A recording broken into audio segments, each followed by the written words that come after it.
Module 1, Section 2, Lecture 2 of Cardiac Assessment. In this lecture, we're going to discuss the secondary assessment and reassessment. So our objectives: describe the purpose of the secondary assessment, determine key components of the cardiac secondary assessment, explain assessment findings in a detailed physical exam including, but not limited to, surgical scars, swelling, implanted pacemakers or defibrillators, or other signs and symptoms that you may find in your assessment. Identify monitoring devices essential to perform a secondary assessment on a patient experiencing a cardiac emergency. Identify and explain the site of origination for normal heart sounds. Identify and explain abnormal heart sounds. List the steps performed in the reassessment of a patient experiencing a cardiac emergency. So our secondary assessment. The physical exam for a patient with cardiac complaints should emphasize that condition. We need to look at the signs and symptoms that will help us to identify the cardiac issue. Skin color and temperature is a very good, reliable indicator of circulatory or perfusion status. Patients with low cardiac output and inadequate tissue perfusion may present with pale, mottled, or cyanotic skin. This is a sympathetic response because blood has been shunt through the rest of the body because the heart is not pumping blood adequately enough to perfuse the rest of the body. Flushed, warm skin may be a sign of infection such as pericarditis, could be a sign of infection, could be a sign of anxiety as well.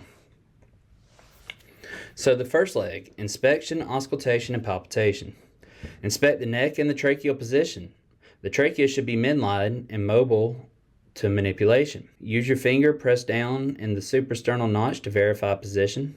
Any movement or any dislocation of the trachea is a sign of a mediastinal shift, and this is a big deal. Inspect adjacent structures such as neck veins.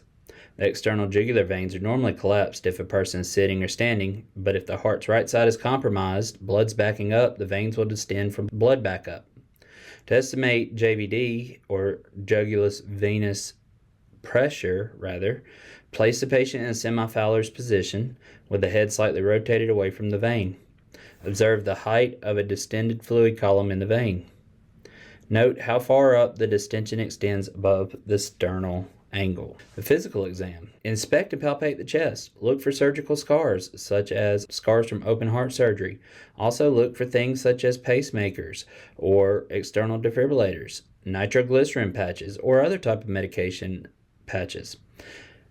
There may be a bulge under the skin under the patient's upper right or left chest, which identify these, the pacemaker or the implantable defibrillator. Observe for any signs of crepitus. Check for chest enlargement or barrel chest, such as in patients with COPD. Also listen. Crackles and wheezes may not necessarily be a pulmonary issue in this case, but it may be a sign of left ventricular failure with resulting pulmonary edema. Also, palpate the patient's abdomen for distension and pulsations. Pulsations in the epigastric area may be a sign of an abdominal aortic aneurysm, and if you see strong pulsations in that area, don't touch it again. Check for swelling in the patient's arms, hands, legs, feet, ankles, and in the lower back or sacral area. Bilateral pitting edema may be a sign of right ventricular failure. Pitting edema limited to one side of the body suggests a blockage in a major vein. Monitoring devices. A big portion of this class, we're going to be learning about the ECG. You need to go ahead and prepare yourself now to start thinking as a paramedic and be prepared to put a monitor on any patient, especially those experiencing potential cardiac emergencies. Any patient that has chest pain or dyspnea will automatically get a 12 lead as well. Your ECG gives you recordings in 3 leads and in 12 leads, and it also allows you to perform electrical therapy such as defibrillation, synchronized cardioversion, and transcutaneous pacing. Attach a cardiac monitor, waveform capnography, and pulse oximeter when obtaining vital signs if not previously done. If the patient's relatively stable, a physical exam can be done while monitoring devices are in use. Pulse findings. A couple of definitions here. A pulse deficit. The pulse deficit is the difference between the apical and the peripheral pulses. How do you assess an apical pulse? An apical pulse is going to be assessed with a stethoscope. Place the stethoscope over the heart's apex, which is between the 5th and 6th ribs on the left side of the chest in adults. Palpate a peripheral pulse while listening to the apical pulse. See if there's a pulse deficit, which is a difference between the apical pulse and the peripheral pulse. Check the blood pressure. The accepted upper limit for a fall in systolic blood pressure with inspiration is 10 millimeters of mercury. Pulsus paradoxus occurs when the systolic blood pressure falls more than 10 millimeters of mercury with inspiration. This is a pretty hard assessment finding for us to do in the field. Cardiac conditions in which this finding may be present include AMI, cardiogenic shock, cardiac tamponade, or even constrictive pericarditis. Check for a beat-to-beat difference in the strength of a pulse. This finding is called pulsus alternans and may be a sign of severe ventricular failure.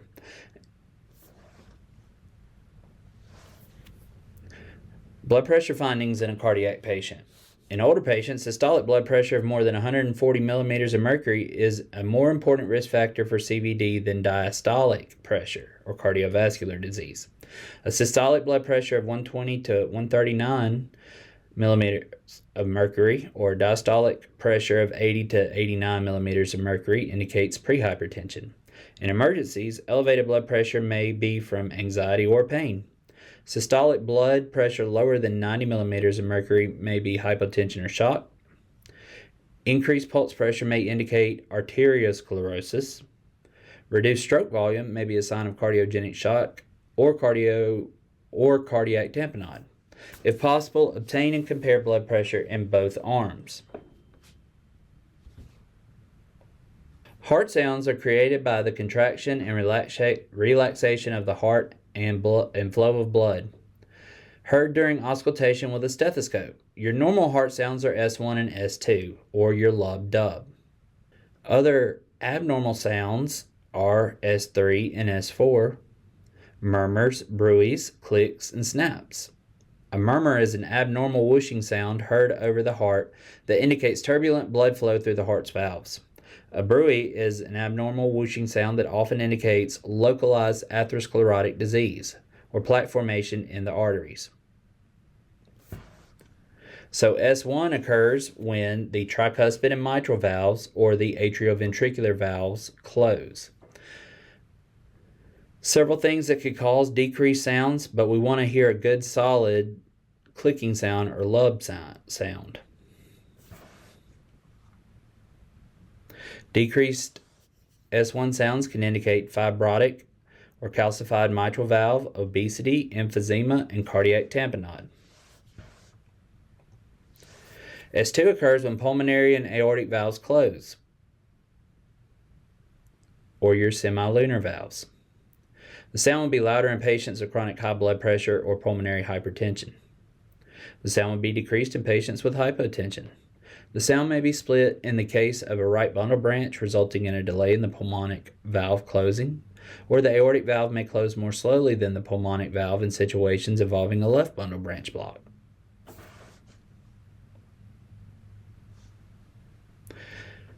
Here is a normal heart sound.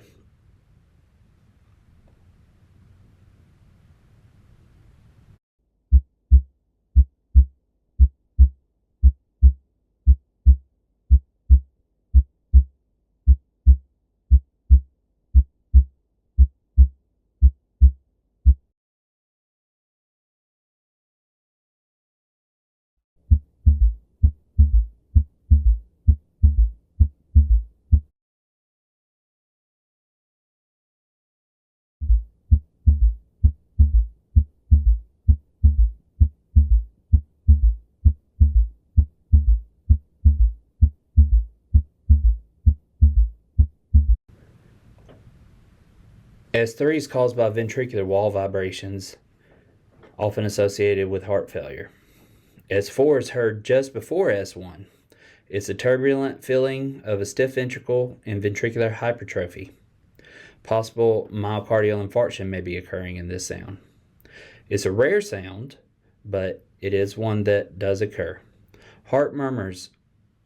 A murmur is an ambiguous sound from turbulent blood flow through the valves. It's caused by increased blood flow from a normal valve, flow across an irregular constrictive valve, blood flow into an enlarged heart chamber, or backwards blood flow through a compromised valve. And this is just a graphic to kind of give you a little bit better idea of the heart sounds. S1 is your lub. S1 is your lub, which is the closing of your atrioventricular valves. S2, this is your dub. This is the closing of your semilunar valves. And then S3 and S4 are going to be abnormal sounds. And finally, in your reassessment, remember, reassessment continually occurs on the way to the hospital. Repeat the primary survey, their level of consciousness, and their ABCDs. Also, continually reassess the monitor. If you did an initial 12 lead, you also want to consider doing a secondary 12 lead. Obtain vital signs every 5 minutes for critical patients and every 15 minutes for stable patients. Repeat the physical exam for changes and for any missed conditions. Assess the effectiveness of the interventions. Create your proper documentation and make sure you're taking good notes. And for a patient with a STEMI, you also want to transmit the 12-lead ECG to the ER and get the catheterization lab on call. And this concludes Module 1, Section 2, Cardiac Assessment.